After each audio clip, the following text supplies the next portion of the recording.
Hello, everybody. This is Andrew Bennett. I'm the Fort Bend County Law Librarian, and this will be another legal informational video. And for this one, we're going to look at Gale Legal Forms Library, which is one of our databases that you have access to from home. And so let's jump right in and get started. First, I want to get you to our main page. So this is our website, and that is www.fortbend.lib.tx.us. And there's a couple different ways to get to this database. If you've watched any of our previous videos, you know that you can go to Research and Law Library, or you can scroll down and hit the Law Library icon here. And then scroll down the page and hit Databases and Digital Resources. And then scroll down and hit Legal Forms Library from Gale, hit View Resource. And at this point, you'll need the barcode number on the back of your card. So let's enter our barcode number. You do not need your PIN for this particular database. Hit sign in. And now we're in. Okay, so this website, for the most part, you're going to be looking for forms. Okay, and here's just a general list of the forms that are on this website. As you can see, there's a variety of topics. For the most part, it's going to be civil related issues. So that can include litigation. It can include family related issues. It can include probate and estates. So anything like that is going to be included. It will also include some transactional material. So like creating a business, creating trusts. It's going to include small business related resources, anything that you need to file with the clerk's office or the court. Okay. It will also include Texas forms. It's going to include federal or national forms, forms that you might need for the bankruptcy courts, Fifth Circuit. They could be forms that can be, if they're Texas forms, of course, they can be used here in Fort Bend. They can be used at the appeals court level or at the Supreme Court.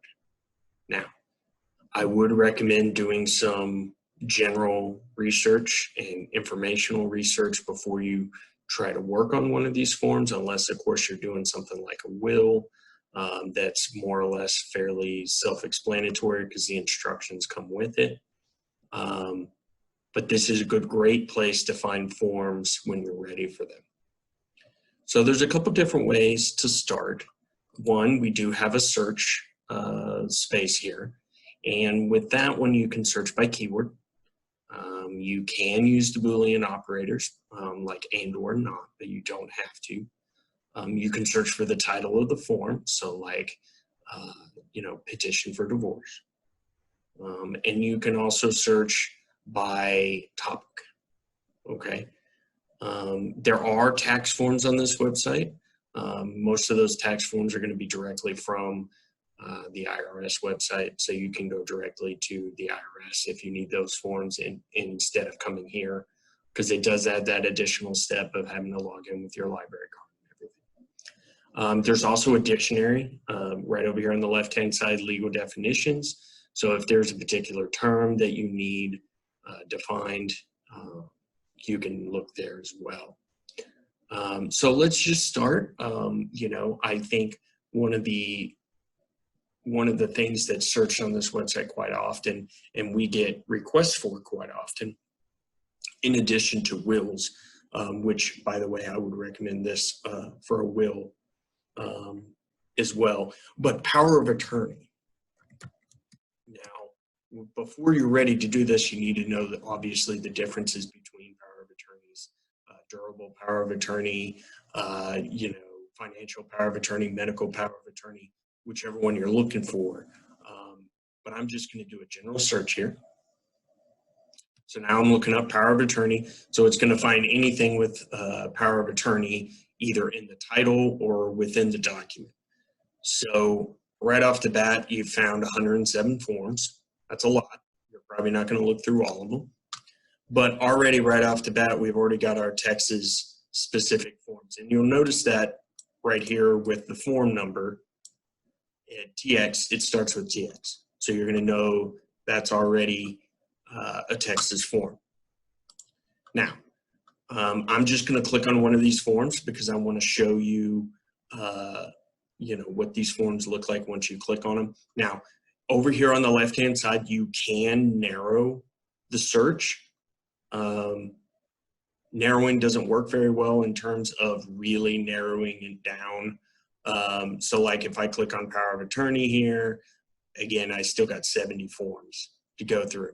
The good news is it does put the most relevant sources at the top, or at least the most relevant that the database thinks that these forms are. So I'm just going to click on one because I want to show you what they look like. So I'm just going to click on statutory general power of attorney. It's a Texas form. Let's click on it here. And the other great thing about this website is these forms do download in Word format. So that way you can download them to your computer. You can start editing them immediately, okay? If you don't have Microsoft Word, I would recommend download them here in the rich text format. Most word processors should be able to open a rich text document. So you're good to go there. You can also download it in PDF as well if you want to convert it, if you have a program to do that. You know, we have Adobe Pro here at the Law Library, so we can do that for you if you need to. But I'm just going to click on the Microsoft Word document here. By the way, always come down here, read the description, make sure it's the form that you need. So let's click on Microsoft Word. I'm going to hit open. All right, so I'm going to open my document. This is a statutory durable power of attorney. I'm going to hit enable editing. And so now that opens it up in your Word document. Okay, we've opened up our form here. And so now you are going to want to click on enable editing. And so as you see now, it's opened up you know, a general Word document here for you to start editing. Be aware that these forms are general in scope, and so they're going to cover many different situations. So I would make sure, read through the document before you start editing it to make sure this is exactly what you want. So start scrolling down here, and as you see, everything in the gray highlighted areas you're going to need to edit and change to suit your situation. Also be aware that if parts of the form don't apply to your situation, you can go ahead and take that out because you want to make this as specific as possible so that the court's not wondering what you're trying to say. So keep scrolling down, and it does include all the sections here for notary.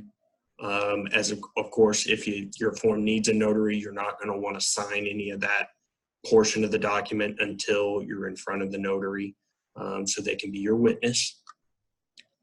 And so that is pretty much what the forms are going to look like here.